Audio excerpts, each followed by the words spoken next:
या अय्युहल्लज़ीना आमनु इत्तक़ुल्लाह वक़ूलू क़ौलन सदीदा युस्लिह लकुम अअमालकुम व यग़फ़िर लकुम ज़ुनूबकुम व मन युतिइल्लाह व रसूलहु फ़क़द फ़ाज़ फ़ौज़न अज़ीमा। अम्मा बअद फ़इन्न खैरल हदीस किताबुल्लाह व खैरल हदी हदी मुहम्मदिन सल्लल्लाहु अलैहि वसल्लम व शर्रुल उमूरि मुहदसातुहा वकुल्ल मुहदसतिन बिदअह वकुल्ल बिदअतिन ज़लालह अज़्ज़लालतु फ़िन्नार।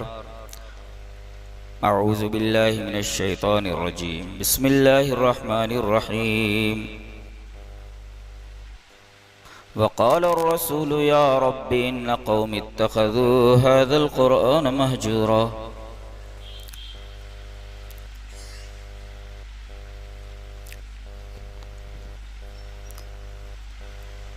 इल्म को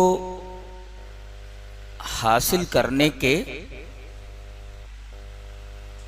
तीन ज़राए हैं।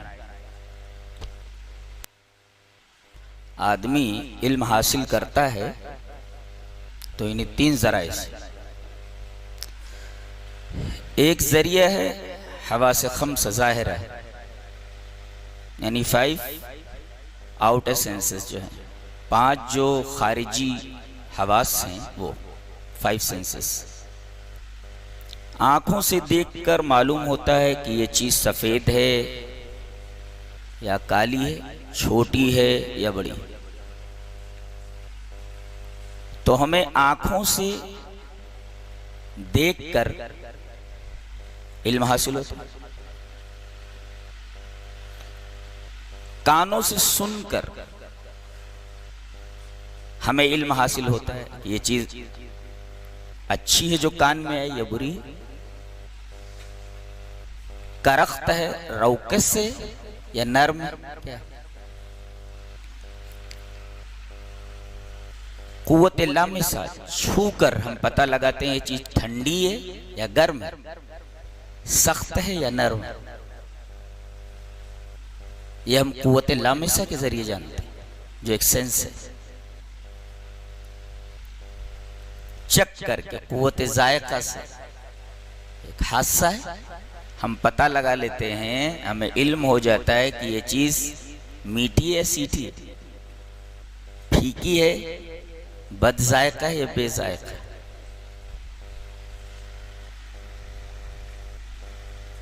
तो इल्म का एक जरिया हवास है, लेकिन हवास गलती करते हैं, इनसे गलती हो जाती है। तो जहां ये हवास गलती करते हैं वहां अक्ल आकर के रहनुमाई करती है। मसलन हम लोग रेलगाड़ी में बैठे हुए जा रहे हैं, बस में बैठे हुए जा रहे हैं, तो आंखें ये बताती हैं कि बाहर की चीजें भाग रही हैं। क्या ऐसा है? हवास जो कह रहे हैं, आंख का हादसा जो कह रहा है सही है गलत है?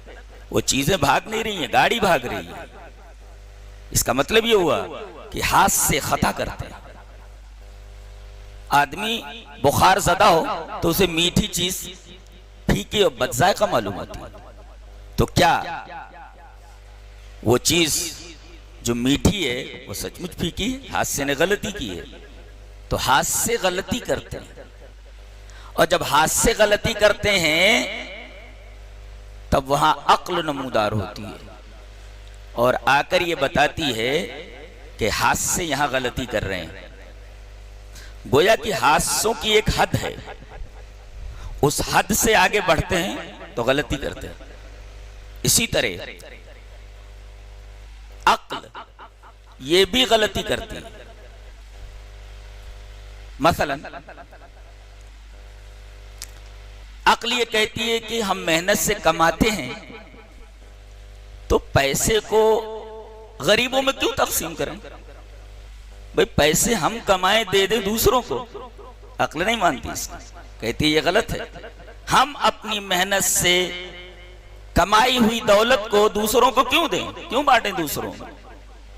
अक्ल नहीं मानती। बाज लोग अक्ल की राह पर चलते हुए हदीस के मुनकिर हो जाते हैं।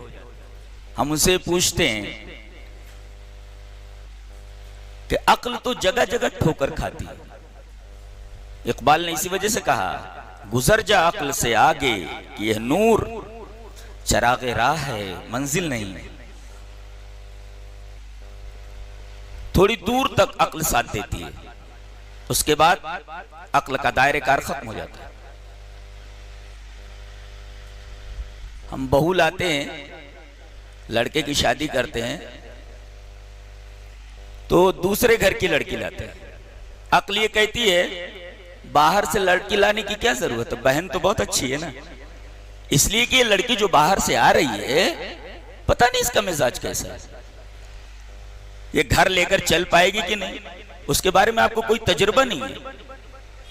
बहन तो तुम्हारे साथ पली बड़ी है, उसके मिजाज से आप वाकिफ हैं, तो शादी के लिए बहन बेहतर है ना, बहन से कर लो।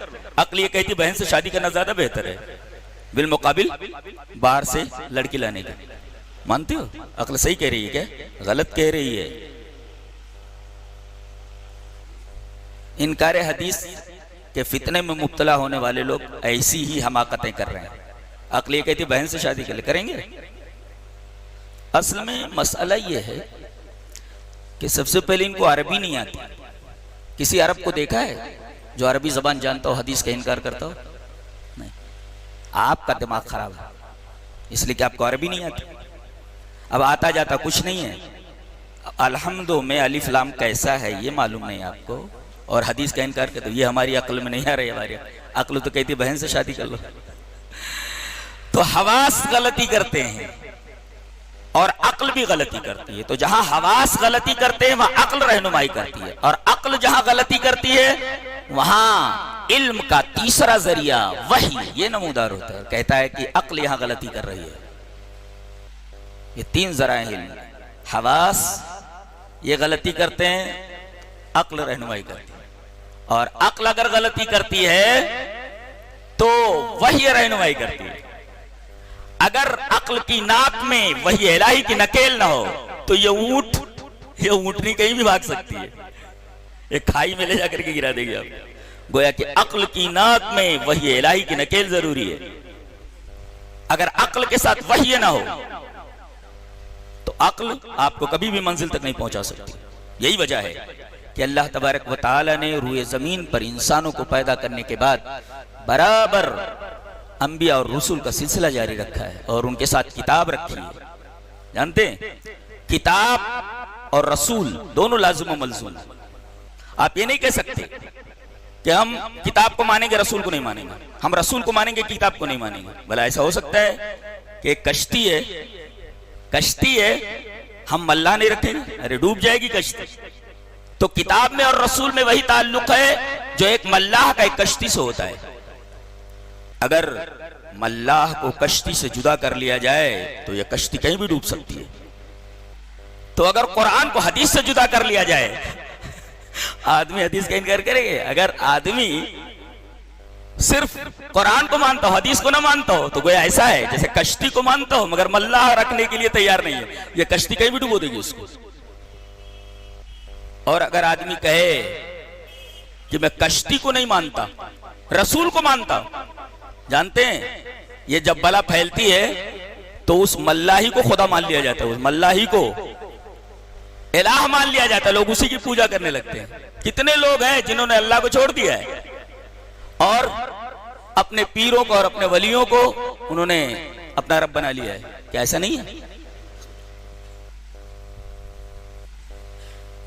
तो अगर अक्ल हमें मंजिल तक पहुंचाने के लिए काफी होती तो अल्लाह तबारक व तआला अंबिया और रसूल और किताबों का सिलसिला जारी नहीं रखता। और रसूल जानते हैं हमारी तरह नहीं होता। आप एक मर्तबा सफा पहाड़ी पे खड़े हुए और आपने फरमाया, सामने लोग खड़े हैं, क्या तुम ये मानते हो कि अगर मैं ये कहूं कि इस पहाड़ी के पीछे एक लश्करे जर्रार छुपा हुआ है जो तुम्हारे ऊपर हमलावर हुआ चाहता है? आपने तो सिर्फ एक वाकया पढ़ लिया। जानते हैं इसका क्या मतलब है? नबी जो होता है वो आलम आखिरत और आलम दुनिया के बीच में खड़ा होता है, वो उधर भी देखता है इधर भी देखता है। इस तरह रसूल हमसे अलग हो जाता है, उसे पीछे से वही मिलती है, उस वही को आप तक डिलीवर करता है। उसको पीछे का इल्म है और आगे का भी इल्म है, वो बीच में खड़ा हुआ है बुलंदी के ऊपर। तो सब रसूल नहीं होते। अब जाहिर है कि वो जो बात कह रहा है वो पीछे से सुन करके कह रहा है, अपनी तरफ से नहीं कह रहा है। ये रसूल का मकाम है। तो रसूल को हम किताब से नहीं अलग कर सकते। अरे रसूल को अगर किताब से अलग कर लिया जाए, नमाज जनाजा नहीं पढ़ी जा सकती, कैसे पढ़ा जाए? और देखो, रब ने हमें भेजा है, हमको क्या मालूम कि अल्लाह की इबादत किस तरह की जाए, हमारी कौन सी हरकत से अल्लाह खुश होगा और कौन सी हरकत से नाराज होगा, हमको कैसे मालूम? अक्ल नहीं बता सकती। अक्ल ये बता सकती है कि मैं ये काम करूं तो अल्लाह राजी होगा, मैं ये काम करूं तो अल्लाह नाराज होगा। अक्ल नहीं बता सकती। अक्ल के पास कोई जरिया ही नहीं कि वो बता सके कि अल्लाह की पसंदीदा चीज क्या है और नापसंदीदा चीज क्या है। जरूरी है कि किताब हो, रसूल हो, वो बताए कि अल्लाह की पसंदीदा चीज ये है और नापसंदीदा चीज है। अक्ल नहीं बता सकती।